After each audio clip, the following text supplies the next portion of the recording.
Hi hello friends, welcome to my channel. ನಿನ್ನ ಜೊತೆ ನನ್ನ ಕತೆ ಧಾರಾವಾಹಿಯ ನಾಳಿನ ಸಂಚಿಕೆಯಲ್ಲಿ ಮತ್ತು ಇಂದಿನ ಸಂಚಿಕೆಯಲ್ಲಿ ಒಂದು ದೊಡ್ಡ ಟ್ವಿಸ್ಟ್ನ ತಗೋತಾ ಇದೆ ಸಂಚಿಕೆ. ಭೂಮಿಗೆ ಭಾಗ್ಯಮ್ಮನ್ನ ಯಾವ ರೀತಿ ಬಿಡಿಸ್ಕೊಡ್ಬೇಕು ಅನ್ನೋದಕ್ಕೆ ಒಂದು ಪೂರಕವಾದ ಸಾಕ್ಷಿ ಸಿಕ್ಕಿದೆ ಅಜಿತ್ ಅವ್ರಿಗೆ. ಬನ್ನಿ ಪೂರ್ತಿ ಸಂಚಿಕೆನ ನೋಡೋಣ. ಅಜಿತ್ ಅವರು ಈಗ ಭಾಗ್ಯಮ್ಮನ್ನ ಬಿಡಿಸೋಕ್ಕೆ ಸಿಕ್ಕಿರೋ ಸಾಕ್ಷಿ ಯಾವುದು ಅಂತ ಇದ್ರ ಜೊತೆಗೂ ಸಹ ತಿಳ್ಕೊಳ್ಳೋಣ. ನಿಮಗೆ ವಿಡಿಯೋಗಳು ಇಷ್ಟ ಆಗ್ತಾಯಿದ್ರೆ ದಯವಿಟ್ಟು ಸಬ್ಸ್ಕ್ರೈಬ್ ಮಾಡಿ. ವಿಡಿಯೋ ಇಷ್ಟ ಆಯಿತು ಅಂದರೆ ಲೈಕ್ ಮಾಡಿ. ಸಂಚಿಕೆ ಆರಂಭದಲ್ಲಿ ಅಜಿತ್ಗೆ ಭೂಮಿ ಹೇಳಿರುವಂಥ ಮಾತು, ಇನ್ನು ಮುಂದೆ ನನ್ನ ನೋಡಲಿಕ್ಕೆ ಬರಬೇಡಿ, ಗುಡ್ ಬಾಯ್ ಅಂತ ಹೇಳಿದ ಮಾತು ಸತ್ಯನಿಗೆ ತುಂಬ ಕೋಪ ತರಿಸ್ಬಿಡುತ್ತೆ. ಅಲ್ಲ, ಈ ಹುಡುಗಿ ದಡ್ಡ ಹುಡುಗಿಗೆ ಎಷ್ಟು ಅಂತ ಹೇಳಲಿ ನಾನು. ಅಜಿತ ಇಷ್ಟು ಗಿಣಿಗೆ ಹೇಳ್ದಂಗೆ ಹೇಳಿದ್ರು ಅವಳು ಈ ಮಟ್ಟಕ್ಕೆ ಮಾತಾಡ್ತಿದ್ದಾಳೆ ಅಂದರೆ ಅವಳ ಮನಸ್ಸಲ್ಲಿ ಏನಿದೆ ಅಂತ ನನಗೊಂದು ಅರ್ಥ ಆಗ್ತಿಲ್ಲ. ಏಕಾಏಕಿ ಬಿಟ್ಬಿಡು ಅವಳನ್ನ, ಸುಮ್ಮನೆ ಆಗ್ಬಿಡು. ಅಲ್ಲ, ಏನು ಅವಳ ಮನಸ್ಸಲ್ಲಿ ಏನಿದೆ ಅಂತಲೇ ಅರ್ಥ ಆಗ್ತಲ್ವಲ್ಲ ಅಂತೇಳ್ಬಿಟ್ಟು ಸತ್ಯನ ಬೈಕೊಂತ ಇರ್ತಾರೆ. ಇನ್ನು ಅಜಿತ್ ಇದ್ದವರು, ಸತ್ಯನ ನೀವು ಮಾತಾಡ್ತಾ ಇರೋ ಸರಿ ಇದೆಯಾ? ಅವಳು ನಮಗೋಸ್ಕರ 1 ವರ್ಷ ಕಾಂಟ್ರಾಕ್ಟ್ ಮದುವೆಗೆ ಒಪ್ಕೊಂಡ್ಳು, ಮತ್ತು ಅದ್ರ ಮೇಲೆ 1 ತಿಂಗಳು ಸಹ ನಮಗೆ ನಾನು ಕೇಳಿಕೊಂಡೆ ಅಮ್ಮನ ಆರೋಗ್ಯಕ್ಕೋಸ್ಕರ ಅಂತ ನಮ್ಮ ಜೊತೆ ಇದ್ಲು. ಈಗ ಅವಳು ನಮಗೆ ಈ ರೀತಿ ಮಾತಾಡಿದ್ದಾಳೆ ಅಂತ ಅವಳ ಮೇಲೆ ದ್ವೇಷ ಮಾಡೋಕ್ಕಾಗುತ್ತಾ? ಅವಳಿಗೆ ಇಷ್ಟ ಕಷ್ಟ ಎಲ್ಲ ಇರುತ್ತೆ ಅಲ್ವ ಅಂದಾಗ, ಅಲ್ಲ ಮಾರಯ್ಯ, ನೀನು ಆ ಅಮ್ಮನ ಅವ್ರ ಅಮ್ಮನ ಜೈಲಿಂದನೂ ಬಿಡಿಸಿಲ್ಲ, ಇನ್ನು ಅಷ್ಟು ಬೇಗ ಇವಳಿಗೆ ಇಷ್ಟು ದುರಾಂಕಾರದ ಮಾತುಗಳು ಯಾಕೆ ಅಂತ ಸತ್ಯನ ಹೇಳಿದಾಗ, ಸತ್ಯನ ನನ್ನ ಜವಾಬ್ದಾರಿ ನನಗೆ ಗೊತ್ತು, ಆದರೆ ಭೂಮಿ ಈ ರೀತಿ ಮಾತಾಡಿದ್ದು ಯಾಕೆ ಅಂತ ನಂಗೆ ಗೊತ್ತಿಲ್ಲ. ಆದರೆ ನನ್ನ ಮನಸ್ಸಲ್ಲಿ ಇರೋದು ಒಂದೇ, ಭೂಮಿ ತಾಯಿನ ಜೈಲಿಂದ ಬಿಡಿಸ್ಬೇಕು ಅಂತೇಳಿ. ಅವಳಿಗೆ ನಾನು ಯಾವ ರೀತಿ ಬೈದೆ ಅಂದರೆ, ನೀನು ಬರೀ ಕನಸಿಕ್ಕೊಂಬಂದರೆ ಆಗಲ್ಲ, ಅದನ್ನು ಈಡೇರ್ಸೋಕ್ಕೆ ಮಾಡಬೇಕಾಗಿರೋ ಕೆಲಸ ಮಾಡಬೇಕು ಅಂತೇಳ್ಬಿಟ್ಟು ಅಜಿತ್ ಹೇಳಿರ್ತಾರಲ್ಲ, ಅದು ಈ ಕಡೆ ಭೂಮಿಗೆ ನಿದ್ದೆ ಕೆಡಿಸ್ತಾ ಇರುತ್ತೆ. ಸಾಹೇಬರು ಯಾಕೆ ರೀತಿ ಮಾಡಿದ್ರು, ಎಲ್ಲರ ಮುಂದೆ ನನ್ನ ಯಾಕೆ ಬೈದರು? ಅಲ್ಲ, ನಿಜವಾಗ್ಲೂ ಅವರು ನಮ್ಮ ಅಮ್ಮನ ಬಿಡಿಸಲ್ವ ಜೈಲಿಂದ?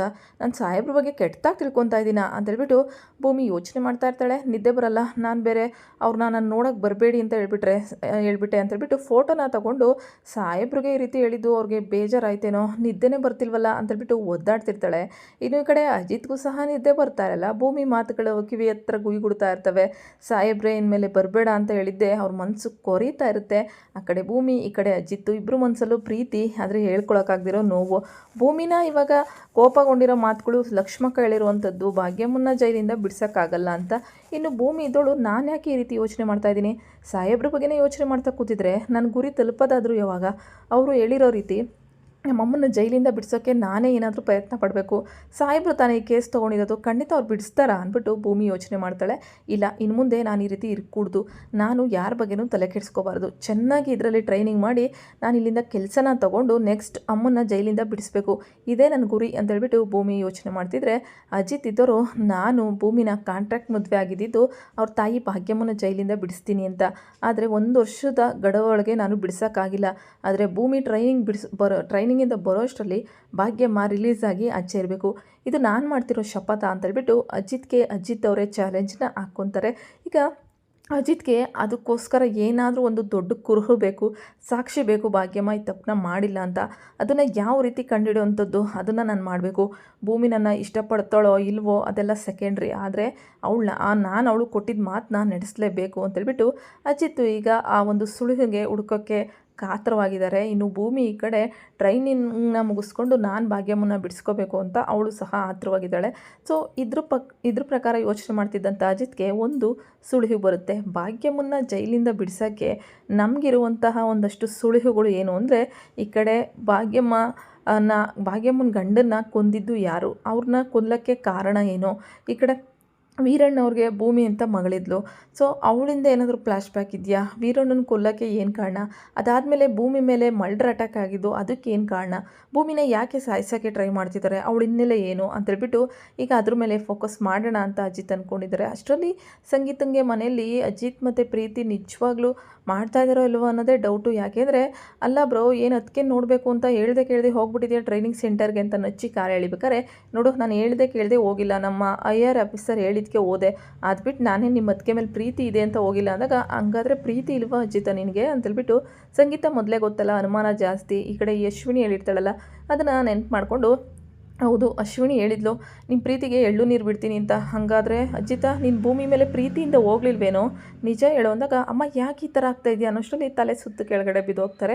ಅಮ್ಮ ಈ ಥರ ನೆನ್ಪು ಮಾಡ್ಕೊಂಡು ಯಾಕಮ್ಮ ಈ ಥರ ಯೋಚನೆ ಮಾಡ್ತೀಯಾ, ನಾನು ಮತ್ತು ಭೂಮಿ ತುಂಬ ಚೆನ್ನಾಗಿದ್ದೀವಿ, ನಾನು ಹೋಗಿದ್ದು ಕೆಲಸದ ಮೇಲೆ ಆದರೂ ಭೂಮಿ ಜೊತೆ ಟೈಮ್ ಸ್ಪೆಂಡ್ ಮಾಡೋಕ್ಕೆ ಸಿಗ್ತಲ್ಲ ಅಂತ ತುಂಬ ಖುಷಿಯಾಗಿದ್ದೀನಿ, ನೀನು ಈ ಥರ ತಲೆ ಕೆಡಿಸ್ಕೊಂಡ್ರೆ ಹೇಗೆ ಅಂತ ಅಂದಾಗ, ಹೌದು ಅಮ್ಮ ನೀನು ಪದೇ ಪದೇ ಅನುಮಾನದಲ್ಲೇ ಮುಳುಗೋಗ್ತಿದ್ಯಾ ಅಂದ್ಬಿಟ್ಟು ಅಜ್ಜಿ ನಚ್ಚಿ ಎಲ್ಲರೂ ಸಹ ಸಮಾಧಾನ ಮಾಡ್ತಾರೆ.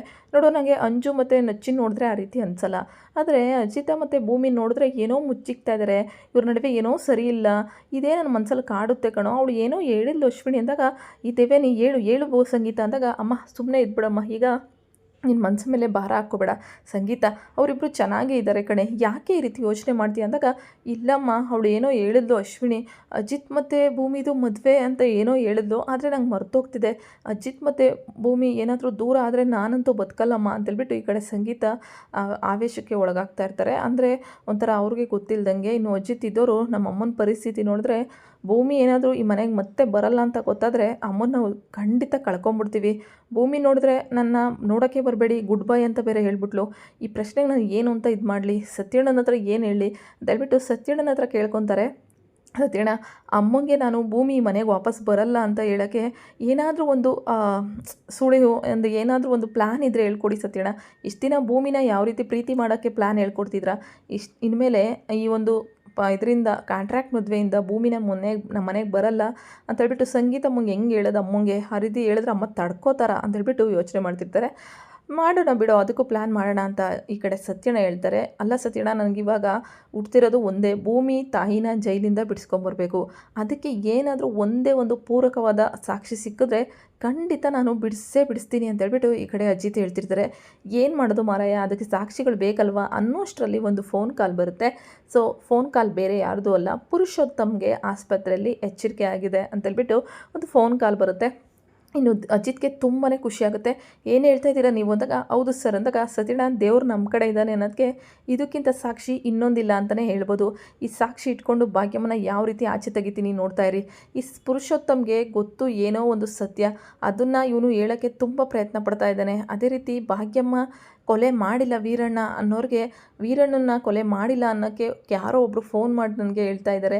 ಅಂದರೆ ಖಂಡಿತ ಅಲ್ಲೋಗಿ ನಾನು ಹುಡುಕಾಡ್ತೀನಿ, ಇದಕ್ಕೆ ಸುಳಿವು ಸಿಕ್ಕೇ ಸಿಗುತ್ತೆ, ನಾನು ಅವ್ರನ್ನ ಆಚೆ ಕರ್ಕೊಬರ್ತೀನಿ ಅಂತ ಈಗ ಅಜಿತ್ ಹೋಗಿದ್ದಾರೆ. ಇನ್ನು ರಾಣ ಪುರುಷೋತ್ತಮ್ಗೆ ಶೂಟ್ ಮಾಡಿರ್ತಾನಲ್ಲ, ಸೊ ಹಂಗಾಗಿ ಅವನು ಮತ್ತೆ ಕೋಮಾಗೆ ಹೋಗಿರ್ತಾನೆ.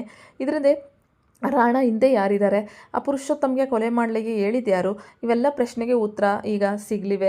ಇನ್ನು ಶ್ರವಣ್ ಮತ್ತು ಶಾರದಾ ಭೂಮಿ ಒಂದು ಕುಟುಂಬದಲ್ಲಿ ಯಾಕೆ ಇಷ್ಟೊಂದು ಅಲ್ಲೋಲ ಕಲ್ಲೋಲ ಆಯಿತು ಅನ್ನೋದಕ್ಕೂ ಸಹ ಸುಳಿವು. ಈಗ ವೀರಣ್ಣನ ಕೊಂದಿರೋದು ಯಾಕೆ ಅಂದರೆ ಭೂಮಿನೇ ಮನಸ್ವಿನಿ ಅಂತ ಹೇಳ್ಬಿಡ್ತಾಳೆ ಅಂತ ಈ ಫ್ರಾಡ್ ದೇವಯಾನಿ ಕೊಲ್ಲಿಸಿರ್ತಾಳೆ. ಈ ಕೊಲ್ಲದನ್ನ ಭಾಗ್ಯಮ್ಮನ ಮೇಲೆ ಹಾಕಿರ್ತಾಳೆ. ಇದಕ್ಕೆ ಪೂರಕವಾದ ಸಾಕ್ಷಿ ಈಗ ಅಜಿತ್ ಹತ್ರ ಇದೆ. ಪುರುಷೋತ್ತಮ್ಗೆ ಎಚ್ಚರಿಕೆ ಆದಾಗ ತಕ್ಷಣ ಹೇಳೋದು, ನನಗೆ ಶ್ರವಣ್ ಸಾಹೇಬ್ರನ್ನ ಮಾತಾಡಿಸ್ಬೇಕು ಅಂತ. ಯಾಕೆ ಅಂತಂದಾಗ, ಅವ್ರಿಗೆ ನಾನು ಏನು ಸತ್ಯನ ಹೇಳಬೇಕು ಅಂತ, ಏನು ಸತ್ಯ ಹೇಳಿ ಅಂತಂದಾಗ ನಾನು ಜಾಸ್ತಿ ದಿನ ಉಳಿಯಲ್ಲ ಅಂತ ಅನಿಸುತ್ತೆ, ಅಷ್ಟರಲ್ಲಿ ಈ ಸತ್ಯನ ಹೇಳ್ಬಿಡ್ಬೇಕು, ಇಲ್ಲಾಂದರೆ ನನ್ನ ಸಾವುಗೂ ನ್ಯಾಯ ಸಿಗಲ್ಲ ಅಂದಾಗ, ಏನದು ಸತ್ಯ ಅಂದಾಗ, ಈ ಶ್ರವಣ್ ಸಾಹೇಬರು ಹೆಂಡ್ತಿನ ಶೂಟ್ ಮಾಡಿದ್ದು ಬೇರೆ ಯಾರು ಅಲ್ಲ ಅಂದಾಗ, ಇದೆ ಯಾರು ಅಂತಂದಾಗ, ದೇವಯಾನಿನ ಅಂದಾಗ, ಹೌದು ನೀವು ಹೇಳಿದ ನಿಜ, ದೇವಯಾನಿನೇ ಶೂಟ್ ಮಾಡಿದ್ದು ಅಂದಾಗ, ಸರಿ ಅವ್ರ ಜೊತೆ ಒಂದು ಮಗು ಇತ್ತಲ್ಲ, ಆ ಮಗುನ ಏಟ್ ಮಾಡಿದ್ರು ಅಂದಾಗ ಅದ್ರ ಬಗ್ಗೆನೇ ಹೇಳಬೇಕು ಅಂತಿದ್ದೆ. ಆ ಹುಡುಗಿ ನನ್ನ ಕಣ್ಣು ಮುಂದೆನೇ ಓಡಾಡ್ತಿದ್ಲು ತುಂಬ ಸತಿ, ಹೇಳೋಣ ಅನ್ನೋಷ್ಟೊತ್ತಿಗೆ ಆ ಹುಡುಗಿ ಅತ್ತ ಹೋಗ್ಬಿಟ್ಲು, ಅದು ಶ್ರವಣ್ ಮಗಳು ಬೇರೆ ಯಾರೂ ಅಲ್ಲ, ಆ ಹುಡುಗಿ ನಿಮ್ಮ ಜೊತೆನೇ ಇರ್ತಾಳೆ ಅಂತೇಳ್ಬಿಟ್ಟು ಈ ಕಡೆ ಪುರುಷೋತ್ತಮ ಹೇಳ್ತಾ ಇರ್ತಾರೆ. ಇನ್ನು ಭಾಗ್ಯಮ್ಮ ವೀರಣ್ಣನ ಕೊಂದಿದ್ದು ಯಾಕೆ ಅಂದರೆ, ಈ ಬೇರೆ ಯಾರೂ ಅಲ್ಲ ಕೊಲ್ಲಿಸಿದ್ದು, ದೇವಯಾನಿನೇ ಆ ವೀರಣ್ಣನ ಕೊಲ್ಲಿಸಿದ್ದು. ಯಾಕೆ ಅಂದರೆ ವೀರಣ್ಣನ ಹತ್ರ ಇದ್ದಿದ್ದಂಥ ಮಗು ಬೇರೆ ಯಾರೂ ಅಲ್ಲ, ಶ್ರವಣ್ ಸಾಹೇಬ್ರು ಮಗಳೇ ಅಂತೇಳ್ಬಿಟ್ಟು ಪುರುಷೋತ್ತಮ ಹೇಳ್ಬಿಡ್ತಾರೆ. ಇವಾಗ ಇದಕ್ಕೆಲ್ಲ ಏನು ಪೂರಕ ಕಾರಣ ದೇವಯಾನಿ ಅನ್ನೋದು ಗೊತ್ತಾಗುತ್ತೆ. ಮತ್ತು ವೀರಣ್ಣನ ಭಾಗ್ಯಮ್ಮ ಕೊಂದಿಲ್ಲ ಅನ್ನೋದು ಗೊತ್ತಾಗುತ್ತೆ. ಈ ರೀತಿ ಕೊಲೆ ಮಾಡಿಸಿ ಭದ್ರನ ಕೈಲಿ ಅವ್ರ ಮೇಲೆ ಹಾಕಿರೋದು ಗೊತ್ತಾಗುತ್ತೆ. ಒಟ್ಟಿನಲ್ಲಿ ಎಲ್ಲ ಸತ್ಯತೆಗಳು ಒಂದೊಂದೇ ತೆರ್ಕೊತಾ ಇರೋದ್ರಿಂದ ಆದಷ್ಟು ಬೇಗ ಜೈಲಿಂದ ನಮ್ಮ ಭಾಗ್ಯಮ್ಮನ್ನು ಬಿಡಿಸ್ಕೊಂಬರೋಕ್ಕೆ ಅಜಿತ್ಗೆ ಸಹಾಯ ಆಗುತ್ತೆ. ಇನ್ನು ದೇವಯಾನಿಗೆ ಮತ್ತೆ ಜೈಲು ಸೇರೋ ಪ್ರಮೇಯ ಬಂದು ಒದಗುತ್ತೆ. ಗೊತ್ತಾಗುತ್ತೆ ಅವಾಗಾದರೂ ನಮ್ಮ ಭೂಮಿಗೆ ಅಜಿತ್ ಸಾಹೇಬ್ರು ಏನು ಅವ್ರ ತಾಯಿನ ಬಿಡಿಸೋಕ್ಕೆ ಎಷ್ಟೊಂದೆಲ್ಲ ಕಷ್ಟಪಡ್ತಿದ್ದಾರೆ ಅಂತ. ನೋಡೋಣ. ನಿಮಗೆ ಸಂಚಿಕೆ ಇಷ್ಟ ಆಯಿತು ಅಂದ್ಕೋತೀನಿ. ಇಷ್ಟ ಆದರೆ ದಯವಿಟ್ಟು ಲೈಕ್ ಮಾಡಿ, ಸಬ್ಸ್ಕ್ರೈಬ್ ಮಾಡಿ. Thank you.